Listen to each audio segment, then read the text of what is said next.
할렐루야, 좋은 아침입니다. 오늘은 사무엘하 9장 1절로부터 10절까지의 말씀을 통해서 은총을 나누는 성도에 관한 말씀을 함께 나누기 원합니다. 오늘 본문의 주인공은 바로 다윗 왕입니다. 그것도 가장 최전성기, 가장 정점에 이르게 된 다윗 왕을 소개하고 있죠. 여호수아가 이끌었던 이스라엘이 약속의 땅 가나안의 첫 발을 내딘 이후에 최초의 통일 국가를 세운 주인공 다윗 왕에 대한 기록입니다. 이제 이스라엘을 괴롭히던 주변의 이방 나라들이 거의 다 정리가 되어졌습니다. 오늘 본문 9장 이전의 8장을 보면 블레셋, 모압, 소바, 하맛, 에돔 등의 나라들이 본격적으로 이제 이스라엘에게 조공을 바치는 정도가 됩니다. 정치적으로는 물론, 그리고 영적으로도 굉장히 안정기에 접어들죠. 그리고 나서 기록되어 있는 9장의 내용입니다. 인생 정점, 다윗 왕 최고의 시간에 꼭 기억해야 할 그러한 내용으로 하나님께서는 오늘 말씀을 사무엘하 9장에 기록하고 계시죠. 1절입니다. 다윗이 이르되 사울의 집에 아직도 남은 사람이 있느냐? 내가 요나단으로 말미암아 그 사람에게 은총을 베풀리라 하니라. 다윗 가장 최고의 시간, 그는 가장 중요한 것을 기억하고 있습니다. 그리고 마음 깊숙이 간직했던 가장 소중한 약속을 기억합니다. 그것은 바로 다름 아닌 자신의 친구 요나단과 했던 맹세였죠. 바로 지금 자신이 있을 수 있도록 자신보다 더 자신을 사랑해 주었던 친구와의 약속입니다. 사무엘상 20장 15절과 16절이 이것을 잘 기록하고 있습니다. 여호와께서 너 다윗의 대적들을 지면에서 다 끊어버리신 때에도 너는 내 인자함을 내 집에서 영원히 끊어버리지 말라 하고, 이에 요나단이 다윗의 집과 언약하기를 여호와께서는 다윗의 대적들을 치실지어다 하니라. 요나단은 우리가 너무나도 잘 아는 것 같이 다름 아닌 사울의 아들입니다. 현존하는 왕, 즉 세자가 바로 요나단이었죠. 정치적으로만 본다면 다윗은 절대로 그와 연대할 수가 없는 상황입니다. 요나단의 입장에서 본다면 사실 다윗을 살려두는 것이 그 자체가 자신에게 어떠한 낭패와 피해를 가져오게 될지 모르는 후환이 되죠. 하지만 요나단은 그 다윗을 지지합니다. 요나단은 다름 아닌 하나님의 뜻, 하늘의 뜻을 알고 있는 자였기 때문이죠. 요나단은 이미 여러 정황을 통해서 하나님께서 다윗과 함께 한다라고 하는 사실을 깨닫고 있습니다. 실상 다윗이 골리앗을 물리칠 때부터 요나단은 알고 있었죠. 하나님께서 그 누구보다 다윗을 사랑하시고 함께 한다라는 것. 그리고 이 다윗도 그 하나님을 너무나 사랑하고 그 하나님의 백성 이스라엘을 너무나 열정적으로 섬기고 있다라는 사실을 알고 있었습니다. 그래서 요나단은 이스라엘의 왕은 혈통적인 세습이 아니라 영적인 역사, 즉 하나님께서 택하심과 세우심으로 다윗이 자신이 아닌 다윗이 차기 왕이 되어야 한다라는 것을 하나님의 섭리로 순종할 수 있었던 것이죠. 그래서 이 하나님의 뜻을 분명히 알고 있었던 요나단은 자신의 생명의 위협을 무릅쓰면서까지 최선을 다해서 다윗을 돕게 됩니다. 그 요나단의 사랑과 헌신을 다윗은 절대로 잊을 수가 없었던 것이죠.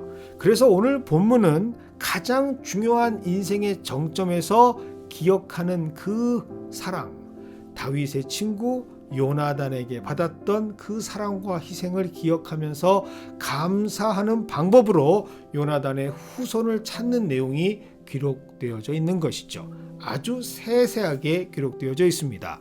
사울의 종이었던 시바를 찾는 이야기는 물론 사울의 손자 요나단의 아들 무비보셋을 찾는 이야기까지, 그리고 그에게 어떤 은총을 보장하고 베풀었는지까지 상세하게 기록하고 있습니다. 그리고 이 기록에서 계속해서 반복하면서 그 이유를 재차 설명하는데 3절은 물론 7절에서도 반복적으로 중요하게 강조되어지는 단어 하나를 발견하게 됩니다. 그것은 바로 은총이라고 하는 단어죠. 오늘 이 짧은 말씀 1절부터 10절까지밖에 되지 않는 이 짧은 말씀에 3번이나 강조하면서 반복적으로 기록하고 있습니다.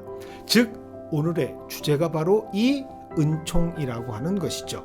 즉 요나단의 사랑, 그 은총을 기억하는 다윗처럼 그 받은 은총을 나누는 다윗과 같은 성도가 되어야 한다라는 핵심의 말씀을 전하고 있습니다.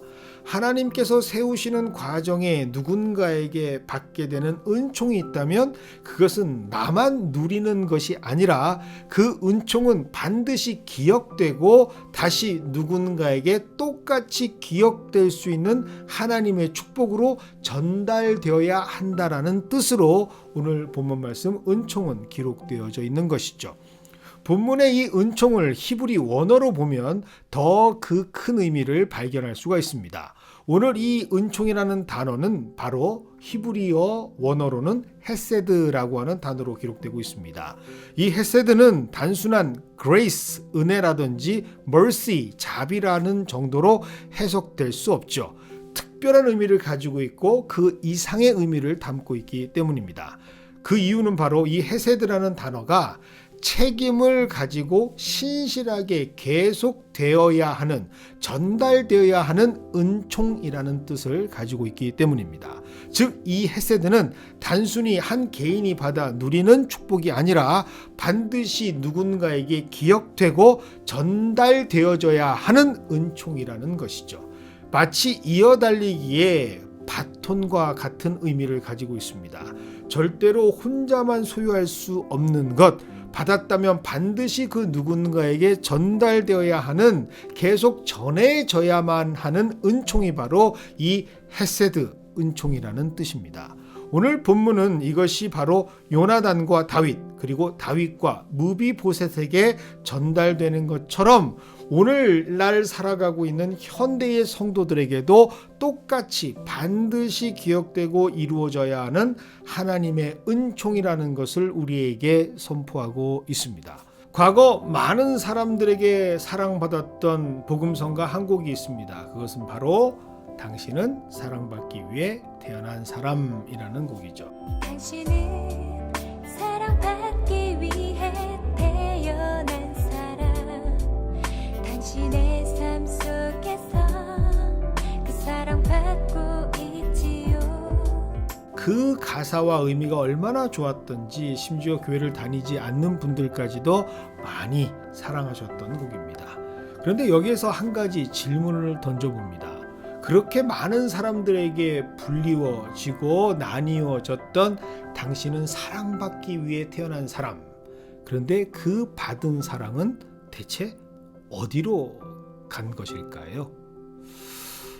마치 요즘 동전을 많이 사용하고 있지 않지만 여전히 동전이 부족해서 계속해서 찍어내야 한다라고 푸념하고 있는 조폐공사와 같은 느낌 아닌가라는 생각을 해봅니다.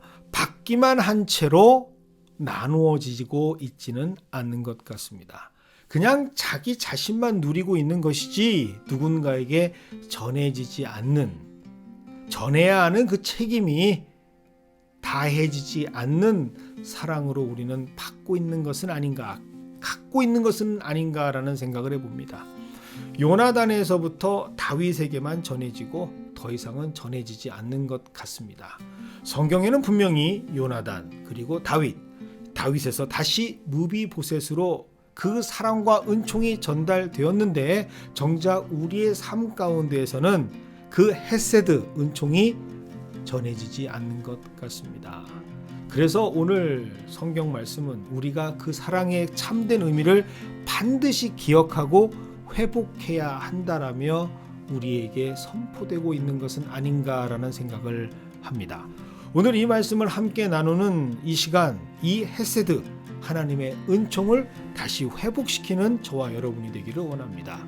요나단이 되어서 그리고 다윗이 되어서 무비보셋에게 기억되고 전달되어질 수 있는 헤세드의 사랑을, 은총을 함께 나누는 오늘 우리의 삶이 되기를 주님의 이름으로 축원드립니다.